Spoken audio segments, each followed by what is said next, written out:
Hello, ఈరోజు మిమ్మల్ని మరో కొత్త ప్రదేశానికి తీసుకువెళ్తాను రండి.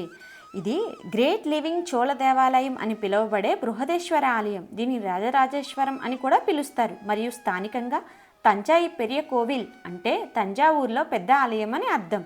ఇది భారతదేశంలోని తమిళనాడులో తంజావూరులో కావేరీ నది దక్షిణ ఒడ్డున ఉన్న చోళ నిర్మాణ శైలిలో నిర్మించబడిన శైవ హిందూ ఆలయం. ఇది అతిపెద్ద హిందూ దేవాలయాల్లో ఒకటి మరియు తమిళ నిర్మాణ శైలికి ఉదాహరణ. రండి, వినాయకునికి ఒక నమస్కారం చేసుకుందాము. మనం వెళ్తున్న ఈ ఎంట్రన్స్ వచ్చేసి మరాఠా ఎంట్రన్స్ అంటారు. ఇది తంజావూరులో చివరగా పరిపాలించిన మరాఠా రాజులు దీన్ని నిర్మించారు. ఇది ఫస్ట్ ఎంట్రన్స్ అన్నమాట. తర్వాత రెండవ ఎంట్రన్స్ వచ్చి కేరళ నంతకన్ తిరువసన్ అని పిలుస్తారు. ఇది రెండవ ఎంట్రన్స్ అన్నమాట. ఈ శిల్పకళ చాలా అంటే చాలా బాగుంటుందండి. మనం చెప్పులు బయటే విడిచి రావాలన్నమాట. ఇక్కడ మీరు చూసుకుంటే ఈ టెంపుల్ యొక్క హిస్టరీ మొత్తం ఇక్కడ రాశారండి. సో బృహదేశ్వర టెంపుల్ అని మనం చదువుకోవచ్చు. అండ్ ఈ టెంపుల్ యొక్క మొత్తం కంప్లీట్ మ్యాప్ అయితే ఇక్కడ ఉందండి. ఎంట్రన్స్ ఎన్ని గేట్స్ ఉన్నాయి, ఎన్ని టెంపుల్స్ ఉన్నాయి, మొత్తం కంప్లీట్గా ఉందండి.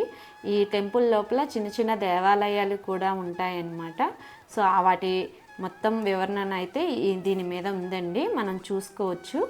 సో ఇక్కడ చూసారా, మొత్తం 15 అయితే ఉన్నాయి. సో మనం మళ్ళీ థర్డ్ ఎంట్రన్స్ దాటుకొని అయితే వెళ్తున్నామండి. ఆల్రెడీ 2 ఎంట్రన్సెస్ దాటాము. చాలా పెద్ద ప్రాంగణం అండి, చాలా అంటే చాలా. ఆ రోజుల్లో సిమెంటు ఐరన్ వాడకుండా కేవలం రాతితో ఆ రోజుల్లో ఈ అద్భుతమైన ఆలయం ఎలా కట్టారో తెలుసుకుందాం. ఈ మూడో ఎంట్రన్స్ వచ్చేసి రాజరాజ తిరుమల్ అని అంటారనమాట. చూసారా ఎంత పెద్ద ప్రాంగణమో. అసలు చాలా అంటే చాలా నడవలసి ఉంటుందండి. కొంచెం మేము వెళ్ళినప్పుడైతే ఎండ ఎక్కువగా ఉంది. అండ్ మనం చెప్పులు బయటే వదిలేసి వస్తాం కదా, చాలా నడవాలి, కానీ చాలా అందంగా ఉంటుందండి. అసలు చాలా అంటే చాలా బ్యూటిఫుల్. ఆ రోజుల్లో అంత టెక్నాలజీతో కట్టారంటే నిజంగా ఆ నైపుణ్యానికి మనము ఎన్నిసార్లు పొగిడినా కూడా తక్కువే అవుతుంది. ఈ ఆలయ నిర్మాణానికి 1,30,000 టన్నుల గ్రానైట్ అయితే ఉపయోగించారంట. ఈ ఆలయం సమీపంలో ఎక్కడ గ్రానైట్ కూడా లేదంట. ఆ రోజుల్లో చాలా దూరం నుంచి ఏనుగుల సహాయంతో గ్రానైట్ను తెప్పించారంట. ఈ టెంపుల్లో ఐరన్, సిమెంట్ లాంటివి వాడకుండా ఇంటర్లాకింగ్ సిస్టమ్ వాడారంట.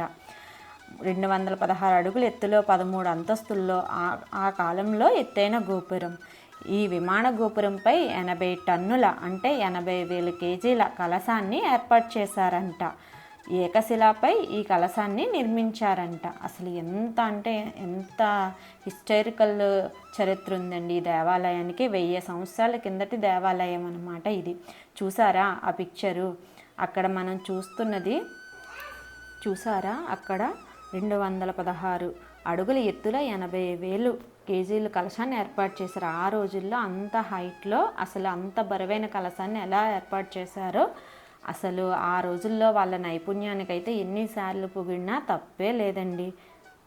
ఈ యొక్క ఫోటోను ఎక్కడైనా చూసారేమో ఒకసారి గుర్తు తెచ్చుకోండి. దేశ సాంస్కృతిక నిర్మాణ శిలాశాసనం చరిత్రకు బిగ్ టెంపుల్ చేసిన కృషికి గుర్తింపుగా సెప్టెంబర్ 26, 2010న పొడవైన దిగ్జం రాజగోపురం ఉన్న ₹5 విలువ గల ప్రత్యేక తపాలా బిళ్లను ఇండియా పోస్టు విడుదల చేసింది. అంతేకాకుండా భారతీయ రిజర్వ్ బ్యాంకు ఈ ఆలయ నమూనాతో ముద్రించబడిన ₹5 నాణెంను విడుదల చేసింది. రండి, ఇక్కడున్న నంది దగ్గరికి అయితే వెళ్దాము. ఎంత పెద్ద నంది అండి, అసలు చాలా అంటే చాలా బాగుంది. ఆ నంది ముందు ధ్వజస్తంభం అయితే ఉంది, చూసారా, మీకు కనిపిస్తుందా? రండి, నంది దగ్గరికి అయితే వెళ్దాము. ప్రపంచంలోనే అతిపెద్ద 2వ నంది విగ్రహం ఇది ఈ బృహదేశ్వర ఆలయంలో ఉంది. అండ్ ఇక్కడ చూసారా, దగ్గర నుంచి చూడండి ధ్వజస్తంభం ఎంత అద్భుతంగా ఉందో. అసలు చాలా అంటే చాలా బాగుందండి. ఈ గుడిని వర్ణించలేమన్నమాట, అంత అద్భుతంగా ఉంది, అంత ఆహ్లాదకరంగా ఉంది. అసలు ఆ స్కై, ఆ బ్యూటిఫుల్నెస్ అయితే సూపర్గా ఉంది. ఆ ఆకాశం నీలిరంగులో ఉండి ఈ అద్భుతంగా అనిపిస్తుంది అన్నమాట ఈ టెంపుల్. ఆ నంది వచ్చేసి 13 అడుగులు ఎత్తు, 16 అడుగుల వెడల్పుతో ఏకశిలపై నిర్మించారనమాట. ప్రపంచంలోనే అతిపెద్ద మొదటి నంది వచ్చేసి లేపాక్షిలో ఉంటే, రెండవ నంది వచ్చేసి బృహదేశ్వర ఆలయంలో ఉందన్నమాట. సో దీని బరువు వచ్చేసి 20 టన్నుల ఉంటుందన్నమాట. అసలు చాలా అంటే చాలా పెద్ద నంది అండి. మేము ఇక్కడ మొత్తం కవర్ చేయడానికి అయితే చూస్తున్నాము. మీరు చూసుకుంటే ఆ పైన వచ్చేసి ఎంత బాగా చిత్రీకరించారో చూడండి. పెయింటింగ్ వర్క్ కూడా చాలా అంటే చాలా బాగుంది. సీలింగ్కి అసలు ఆ రోజుల్లో అంత బాగా కట్టారంటే, అందులోని 1000 సంవత్సరాలైనా కూడా ఇప్పటికీ కూడా ఎక్కడ చెక్కు చెదరకుండా ఉందన్నమాట ఈ ఆలయము. అసలు చాలా పెద్ద ఆలయం అండి, చాలా అంటే చాలా పెద్ద ఆలయము.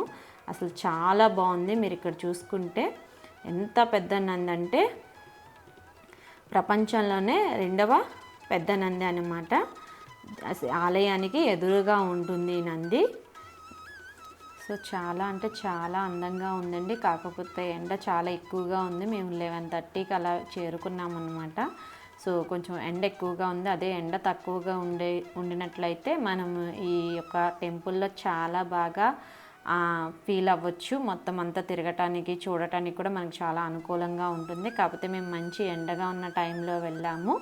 కానీ ప్రాంగణం అయితే చాలా పెద్దదండి. లోపల చిన్న చిన్న గుళ్ళు చాలా ఉన్నాయి. అమ్మవారి టెంపుల్ ఉంది, వరాహి అమ్మవారి టెంపుల్ ఉంది, ఇంకా చాలా టెంపుల్స్ అయితే ఉన్నాయండి. మనం ఫస్ట్లో చూసుకున్నాం కదా మ్యాప్లో, అక్కడ టెంపుల్స్ ఏమేమి ఉన్నాయో ఉన్నాయి కదా, అదేనండి మనకి గర్భగుడికి ఎంట్రన్స్ అన్నమాట.